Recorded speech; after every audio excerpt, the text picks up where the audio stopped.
Bike দুর্ঘটনায় আহত হলো চালক সহ পথচারী মহিলা। বুধবার রাতে দুর্ঘটনাটি ঘটেছে কালিয়াগঞ্জ শহরের সুকান্ত মোড় সংলগ্ন এলাকায়। আহত মহিলার নাম রিলিনা দাস, বাড়ি কালিয়াগঞ্জ স্কুলপাড়া, এবং আহত বাইক চালকের নাম সুকান্ত বর্মন, বাড়ি নকশিরহাট এলাকায়। বৃষ্টি চলাকালীন আচমকা ওই বাইক চালক নিয়ন্ত্রণ হারিয়ে ফেললে ওই মহিলাকে ধাক্কা মেরে পড়ে যান। তাতে আহত হয় দুজন। তাদের কালিয়াগঞ্জ স্টেট জেনারেল হাসপাতালে নিয়ে এলে রায়গঞ্জ মেডিকেল কলেজ ও হাসপাতালে স্থানান্তরিত করা হয়। বৃহস্পতিবার সকালে রায়গঞ্জ পুরসভার অন্তর্গত দেবীনগর বাজার এবং তৎসংলগ্ন এলাকায় প্রচার চালালেন তৃণমূল কংগ্রেস প্রার্থী কৃষ্ণ কল্যাণী। আগামী 10ই জুলাই রায়গঞ্জ বিধানসভার উপনির্বাচন। নির্বাচনে জয়ের ব্যাপারে আশাবাদী সবকটি রাজনৈতিক দল। এদিন কৃষ্ণবাবু দেবীনগর বাজারে গিয়ে ক্রেতা এবং বিক্রেতাদের সঙ্গে কথা বলে ভোট প্রার্থনা করেন। রায়গঞ্জ পুরসভার প্রশাসক সন্দীপ বিশ্বাস, ওয়ার্ড কোঅর্ডিনেটর অভিজিৎ সাহা, অসীম অধিকারী সহ অন্যান্যরা উপস্থিত ছিলেন। এদিন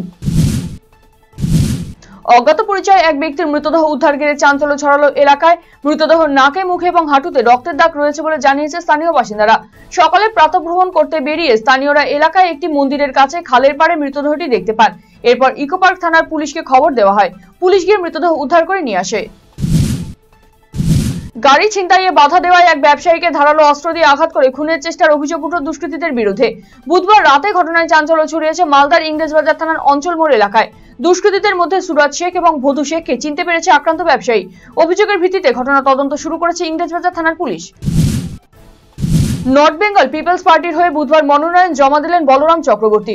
এদিন স্থানীয় মন্দিরে পুজো দিয়ে অনুগামীদের সাথে নিয়ে ঢাক বাজিয়ে কর্ণজোড়ায় মহকুমা শাসকের কাছে মনোনয়ন জমা দেন তিনি। উল্লেখ্য, বিজেপির বিক্ষুব্ধ গোষ্ঠীর নেতা হিসেবে পরিচিত বলরাম বাবু। বাইক দুর্ঘটনায় মৃত্যু হলো এক যুবকের। বৃহস্পতিবার দুর্ঘটনাটি ঘটেছে মালদার চাঁচলের ডাহুকা এলাকায়। মৃত ওই যুবকের নাম আশরাফুল আলী, তার বাড়ি চাঁচলের কান্দারন এলাকায়। দ্রুত স্থানীয়রা জখম ওই যুবকের চাঁচল সুপার স্পেশালিটি হাসপাতালে নিয়ে এলে চিকিৎসকরা তাকে মৃত বলে জানায়। পরিবারের একমাত্র রোজগারের মৃত্যুতে শোকে ভেঙে পড়েছে স্ত্রী এবং গোটা পরিবার। বর্ণে গন্ধে নয়, আম চেনা যাবে আরো সহজেই। আমের গায়ে কিউআর কোড স্ক্যান করলেই বেরিয়ে আসবে সমস্ত পরিচিতি। মালদার আমকে আরো মানুষের কাছে পৌঁছে দিতে এমনই অভিনব উদ্যোগ নিল মালদা জেলা উদ্যান পালন দপ্তর। জেলা উদ্যান পালন দপ্তরের পক্ষ থেকে এই বছর থেকে এই কিউআর কোড ব্যবহার করা শুরু হয়েছে। এতে করে মালদার আমকে সহজেই আলাদা করে চেনা যাবে বলে জানিয়েছেন জেলা উদ্যান পালন দপ্তরের আধিকারিক সামন্ত লায়েক। গান থেকে লেখালেখি কাজের ফাঁকে সবটাই চালিয়ে যাচ্ছেন মালদার হরিশ্চন্দ্রপুর থানার আইসি মনোজিৎ সরকার। আর তার কণ্ঠের জাদুতে মজেছে তার সহকর্মী থেকে এলাকার বাসিন্দারা। তার গান ছড়িয়ে পড়েছে সামাজিক মাধ্যমে, পেয়েছে জনপ্রিয়তাও। সঙ্গীত থেকে সাহিত্য চর্চা সবেতেই পারদর্শিতার ছাপ রেখেছেন মনোজিৎ বাবু। তার এই বহুমুখী প্রতিভাকে সাধুবাদ জানাচ্ছেন এলাকার মানুষ। শ্যামাপ্রসাদ মুখোপাধ্যায়ের মূর্তিতে মাল্যদান করে পশ্চিমবঙ্গ দিবস পালন করলেন রাজ্যের বিরোধী দলনেতা শুভেন্দু অধিকারী। বৃহস্পতিবার বিএনআর রিক্রিয়েশন ক্লাবে থাকা শ্যামাপ্রসাদ মুখোপাধ্যায়ের মূর্তিতে মাল্যদান করে বিজেপির পক্ষ থেকে পালন করা হয় পশ্চিমবঙ্গ দিবস।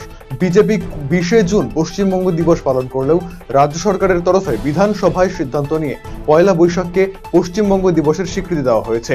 রাজ্য সরকারের দিন ঘোষণার পরও শাসক বিরোধী পশ্চিমবঙ্গ দিবস চর্চা অব্যাহত। বিজেপি অভিযোগ, পশ্চিমবঙ্গ গঠনের ইতিহাস এবং শ্যামাপ্রসাদ মুখোপাধ্যায়ের অবদান ভুলিয়ে দিতেই পয়লা বৈশাখকে রাজ্য দিবস ঘোষণা করেছে রাজ্য সরকার। বিদ্যুৎ পরিষেবা অমিল, এরই প্রতিবাদে বিদ্যুৎ বন্টন কোম্পানির অফিসে গাড়ি আটকে বিক্ষোভে সামিল হলেন গ্রামবাসীরা। বৃহস্পতিবার ঘটনাটি ঘটেছে কালিয়াগঞ্জের অনন্তপুর অঞ্চলের বুড়িডাঙ্গি মোড়ে।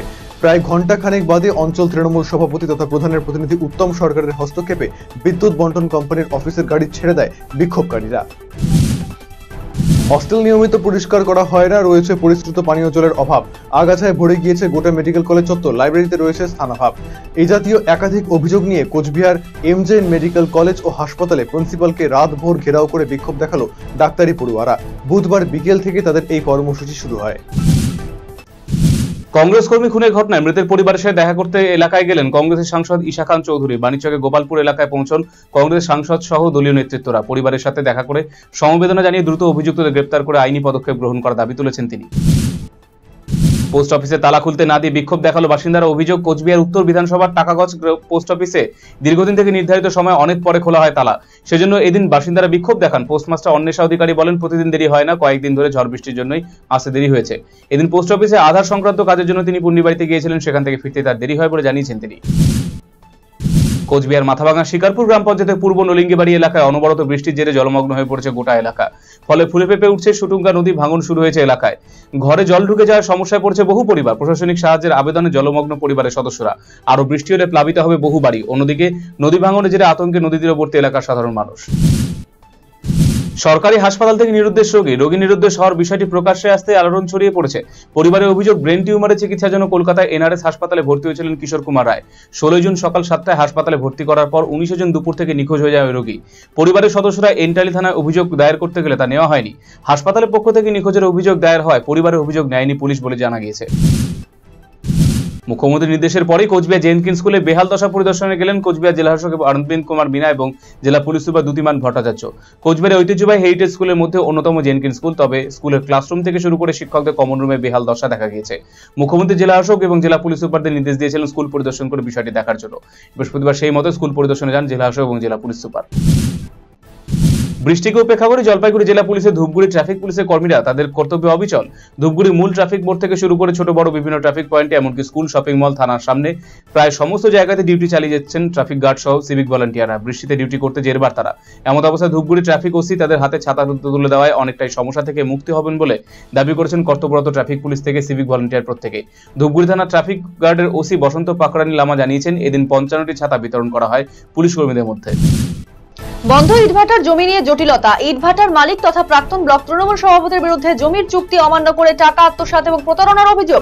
জমি পুনরুদ্ধার করতে গেলে বাধার সম্মুখীন জমিদাতারা। মালদার চাঁচলের মাস্তিপাড়া এলাকায় থাকা ইটভাটাটি বছর 3 আগে বন্ধ হয়ে গিয়েছে।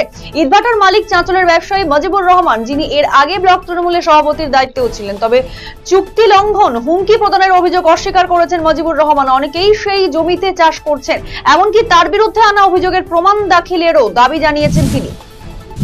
বৃহস্পতিবার রায়গঞ্জ বিধানসভা উপনির্বাচনে প্রায় চুপিসারে মনোনয়ন জমা দিলেন বিজেপি প্রার্থী মানুষ ঘোষ। এদিন দলের হাতে গোনা কয়েকজন নেতাকর্মীকে সঙ্গে নিয়ে অত্যন্ত গোপনীয়তার সাথে মনোনয়ন জমা দেন তিনি। উপনির্বাচনের অন্য 2 প্রার্থী মোহিত সেনগুপ্ত ও কৃষ্ণ কল্যাণী বুধবারই দলীয় কর্মী সমর্থকদের নিয়ে মনোনয়ন জমা দিয়েছেন। কিন্তু বৃহস্পতিবার দলের সংখ্যাগরিষ্ঠ অংশ ও সংবাদ মাধ্যমকে অন্ধকারে রেখেই মানুষবাবুর এই মনোনয়নপত্র জমা দেওয়ার ঘটনায় ব্যাপক শোরগোল পড়ে গিয়েছে রাজনৈতিক মহলে। ফুলবাড়ি গজলডোবা ক্যানেল রোড গাড়ির ধাক্কায় গুরুতর জখম হলো একটি হস্তি শাবক। বৃহস্পতিবার ভোরে মন্তদারির গেট বাজার এলাকায় দুর্ঘটনাটি ঘটে। তবে কি ধরনের গাড়ি ধাক্কা মেরেছে তা কারোর নজরে পড়েনি। হাতিটিকে গুরুতর জখম অবস্থায় উদ্ধার করে চিকিৎসার জন্য শিলিগুড়ির বেঙ্গল সাফারিতে নিয়ে যাওয়া হয়েছে। দাঁড়িয়ে থাকা লরির পেছনে ধাক্কা টোটোর, ঘটনায় গুরুতর আহত টোটো চালক। দুর্ঘটনাটি ঘটেছে গাজলের ঘাকশোল ভারত পেট্রোলিয়াম পাম্পের কাছে। 12 নম্বর জাতীয় সড়কে একটি দাঁড়িয়ে থাকা লরির পেছনে সজোরে ধাক্কা মারে একটি টোটো। পরে আহত টোটো চালককে হাসপাতালে ভর্তি করা হয়। জুনিয়র ফুটবলারদের কথা মাথায় রেখে জেলা ক্রীড়া সংস্থার আয়োজনে রায়গঞ্জ স্টেডিয়ামে চলছে জুনিয়র ফুটবল লীগ। অনূর্ধ্ব 15 ফুটবলারদের সামনের সারিতে নিয়ে আসতেই জেলা ক্রীড়া সংস্থার এমন উদ্যোগ। বৃহস্পতিবার স্বর্গীয় রথীন্দ্রনাথ সরকার জুনিয়র ফুটবল লিগে পরস্পরের মুখোমুখি হয় রায়গঞ্জ স্পোর্টস ক্লাব এবং ছত্রপুর জুনিয়র একাদশ। এদিনের লিগের খেলায় 2-0 গোলে ছত্রপুর জুনিয়র একাদশের বিরুদ্ধে জয় পায় রায়গঞ্জ স্পোর্টস ক্লাব।